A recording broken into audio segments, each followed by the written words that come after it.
আজকে আমরা আলোচনা করব 17 অধ্যায় সৃজনশীল পরিসংখ্যান। এখানে বিশেষ করে এটা 2026 এসএসসি ও টেস্ট এক্সামের জন্য খুবই ইম্পর্টেন্ট। কোনো স্কুলে 2025 সালের কিছু বাৎসরিক এবং পরীক্ষায়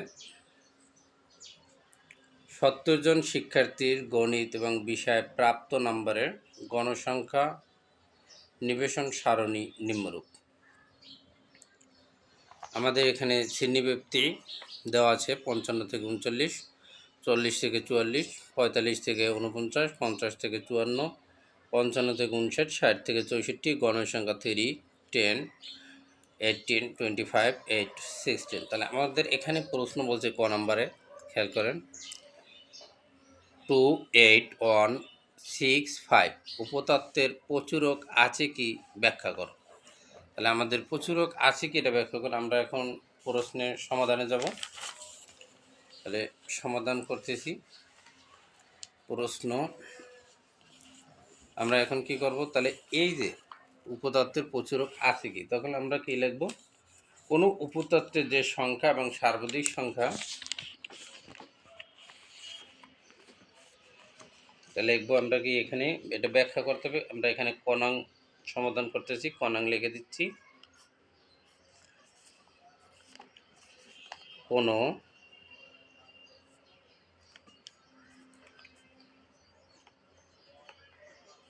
কোনো উপাত্ত, যেহেতু আমরা উপাত্ত করতেছি এখানে উপাত্ত লিখব।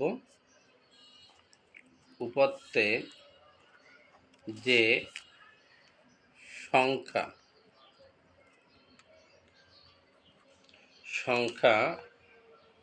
সর্বাধিক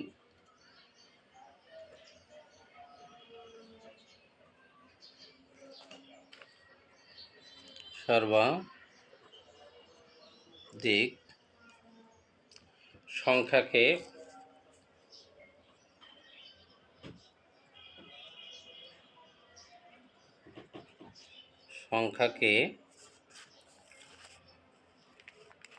বার থাকে,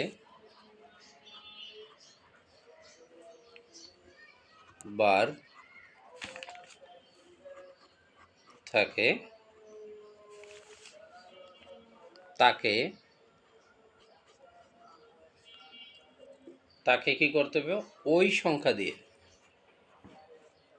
ওই উপতত্ত্বের প্রচুরক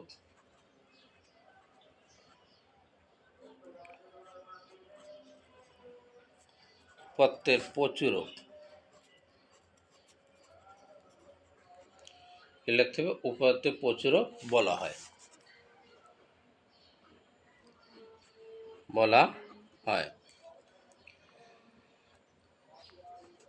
প্রদত্ত উপতত্ত্বে কোনো সংখ্যাই একাধিকবার নেই। তাহলে আমাদের এখানে কি প্রদত্ত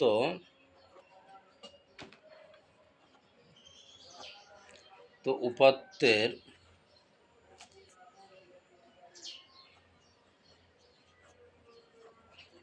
উপতত্ত্বের কোনো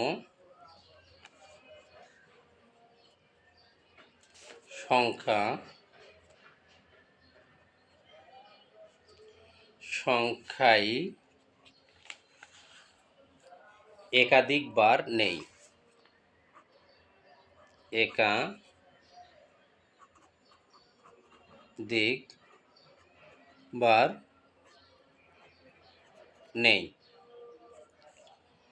সুতরাং প্রদত্ত উপতত্ত্বের প্রচুরক এখানে, তাহলে আমাদের কি প্রচুরক নেই, এই সংক্ষেপে লিখব। এখানে কোনো প্রচুরক নেই। তাহলে আমাদের ক নম্বরের উত্তরটা হয়ে গেল। এরপরে প্রশ্ন, সরণি থেকে প্রচুরক নির্ণয় করো। সরণি থেকে প্রচুরক নির্ণয় করতে হবে। তা আমাদের সরণি থেকে যদি প্রচুরক নির্ণয় করি, তাহলে আমাদের এখানে লিখতে হবে কি, এই যে সরণি আমাদের 55 এই যে দেওয়া আছে গণসংখ্যা এবং শ্রেণীব্যক্তি। তাহলে আমাদের এখানে একটা সরণি বলতে স্মরণীয় প্রয়োজন নেই। তাহলে এখানে আমরা কি করব, লিখব খ নং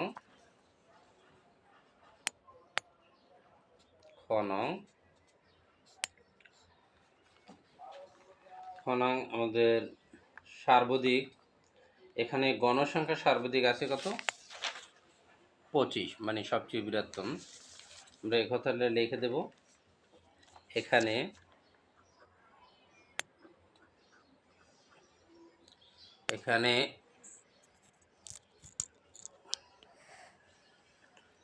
গণসংখ্যা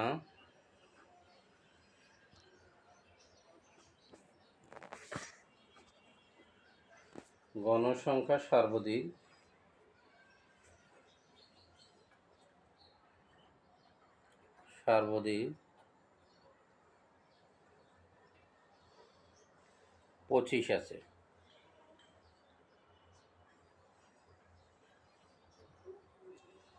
তা গণসংখ্যা এখানে আমাদের সর্বাধিক 25 আছে। তাহলে এখানে আমাদের কি হবে, তাহলে এখানে 25-এর 50 54। আমরা এখানে আমরা কি লিখতে পারি, 50 থেকে 54 আমরা কই পেলাম, এই যে 50 54। তাহলে এখানে আমাদের এল হবে কে, এই সংখ্যা এল হবে যে 50 ইকাল টু 50। এরপর যে আমাদের এফ ওয়ান কী হবে, এখানে আমাদের সবচেয়ে এই যে 25, তাহলে F1 মানে এই 25 থেকে এই যে 18 মাইনাস হবে। তাহলে আমরা এটা দেখাবো। তাহলে এখানে সবচেয়ে বড় সংখ্যা গণসংখ্যা এই 25 দেখাই দিলাম, মাইনাস কোনটা হবে, এই যে পূর্বের সঙ্গে এই যে 18 মাইনাস হবে। আমরা যদি তাহলে এফ এর মানটা কি পাই, 25 থেকে যদি 18 যায় তাহলে আমাদের কত থাকে, 7। এরপর F2 এরকম, এই যে 25 এইটা থেকে এই 8 মাইনাস 7 সমান 25 মাইনাস 8। তাহলে অতএব F2-র মানটা আমাদের কি দাঁড়ায়, এখানে F2-র মানটা আমাদের 17 থাকে, 17। তাহলে F2-র মান কি আমাদের 17। আর ব্যবধান এখানে আমাদের এই যে 55 থেকে ওই যেটা দেওয়া আছে 35 থেকে 39, এটা আমাদের 3 থেকে তাহলে 39। হ্যাঁ, তাহলে ব্যবধান কত হয়, এইচ ইকাল টু 5, 35 36 37 38 39। ঠিক আছে। এখন আমরা কি করব, পরবর্তীতে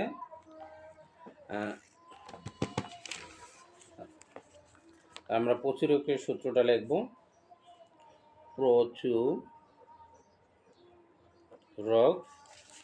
প্রচুরক হলো কি, এল প্লাস F1, তারপরে F1 যোগ F2 গুণ এইচ। তাহলে আমাদের এল এর মান কি পেয়েছি, 50 যোগ এই যে F1 এর মান কি পেয়েছি আমরা 7, আর F2-র মান পাচ্ছি 17।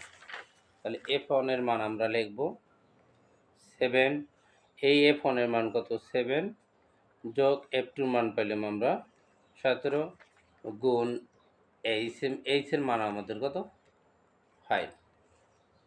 এখন আমরা কি লিখতে পারি, 15 প্লাস, তাহলে এখানে 7 দ্বারা আমরা 5 দিয়ে গুণ করবো, তাহলে কী হয় 35 আর 17 আর যে 7 যোগ করলে আমাদের কত হয়, 24। তাহলে আমরা এই 50 লিখলাম, 50 যোগ 24 দ্বারা যদি আমরা 35 ডিভাইডেড করি তাহলে কী হয়, 1.46, তাহলে যোগ করলে কত হয়, 51 যোগ 51 যোগ না আমাদের 51.46। তাহলে এটা আমাদের প্রচুরক হলো। এখন আমাদের বলছে গ নং গণাঙ্গে কি বলছে, সরণি থেকে অজীব রেখা অঙ্কন করো। আমরা অজীব রেখাটা এখনই অঙ্কন করে দেখাবো। আমাদের অজীব রেখা অঙ্কন করতে হলে কি করতে হবে আমরা দেখাচ্ছি।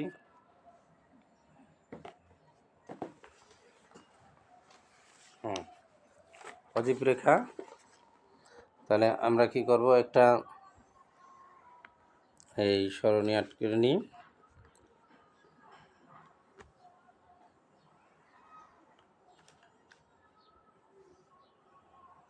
তিনটা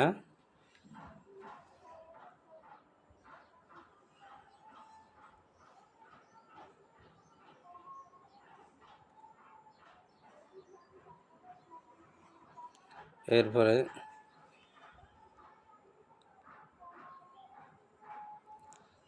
চারটা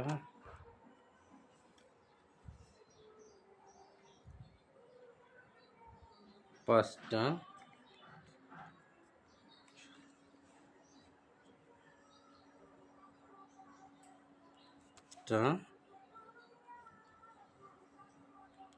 আটটা। এখন আমরা একটু করণ দিয়ে দাগে দিচ্ছি, এত চিনাচ্ছে না, একটু এটা মার্জিনটা টেনে নিচ্ছি।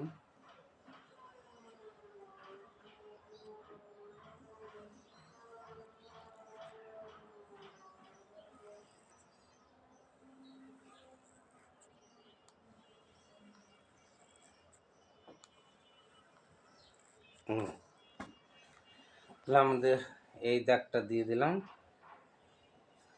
তাহলে তিনটা বিষয় আমাদের হবে, তিনটে ঘর করতে হবে, 2 3টা।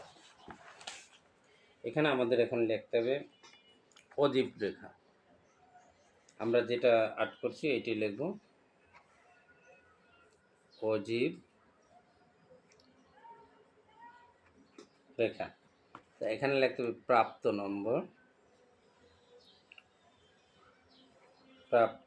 নম্বর, এখানে লিখতে হবে গণসংখ্যা,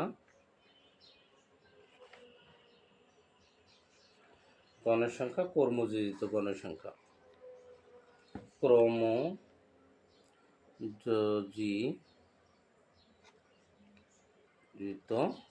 সংক্ষেপে গণ দিলাম, গণসংখ্যা মানিয়ে। তাহলে আমরা এখানে কি পাইছি দেখেন, এখানে এই যে 35 মানে এইটা লেখাটা 3 5 35। তাহলে এই যে এখানে 35 থেকে আমরা কত পাইছি 39, এরপর কত পাইছি 40 থেকে 44, এরপর কত 45 থেকে কত 49, এরপরে 50 থেকে 54, এরপর কত 55 থেকে 59, 60 থেকে 64।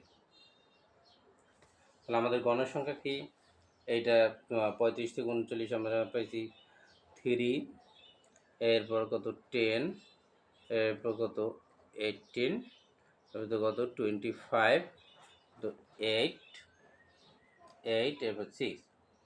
এখন আমাদের ক্রমযোজিত, তাহলে ক্রমযোজিতটা কি, এই 3 এই লিখলাম, 3 আর এই 10 কত হয় 13, 13 আর এই 18 কত হয় 13 18 আমাদের কত 31, 31-এর পরে আবার 25 যোগ করবো, তাহলে কত 49, 49-এর পর 8 যদি আমরা যোগ করি তাহলে কত হয় 25 51 31 আমাদের 13 31, পরেরটা হবে যে 31 আর যে 25 যদি আমরা করি তাহলে কত হয় 56,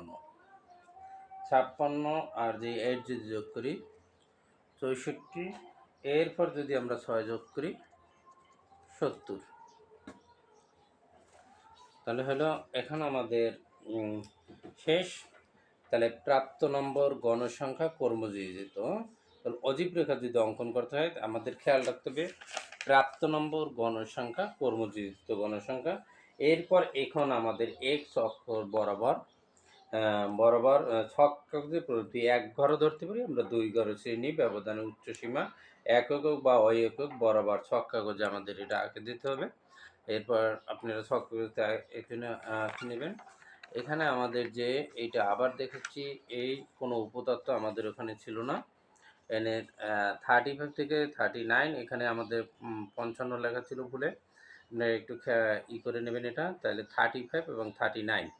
তাহলে এখানে বেদা আমাদের কোনো প্রচুরক নেই, কিন্তু আমি ব্যাখ্যা করে আলোচনা করে দিছি। কোনো উপতত্ত্বের সংখ্যা যদি সার্বধিক সংখ্যাকে বারবার বা থাকে তাকে ওই উপতত্ত্ব এবং প্রচুরক বলা হয়। কিন্তু আমাদের এখানে কোনো বারবার সংখ্যা নেই। একই সংখ্যা 2 যদি 2 বার থাকতো তাহলে আমাদের প্রচুরক হতো, বা 2 বাদে আমাদের 5 যদি 3 বার থাকতো বা 2 বার থাকতো তাহলে এটা প্রচুরক হইতো। তাহলে এখানে প্রদত্ত উপদত্ত কোনো সংখ্যা এবং বা একাধিকবার নেই। এখানে এখানে তাই কোনো প্রচুরক নেই আমাদের। খনাঙে এখান থেকে গণসংখ্যা আপনার সার্বধিক সরণি আট করলে হবে, না করলে হবে। আমি মানটা বের করে দিচ্ছি, যেমন এই থেকে 50 এবং 54 এল এর মান এটা, তাহলে আমাদের এই বামেরটা থাকে। আর এফআই কীভাবে বার করে আমি বুঝিয়ে দিচ্ছি।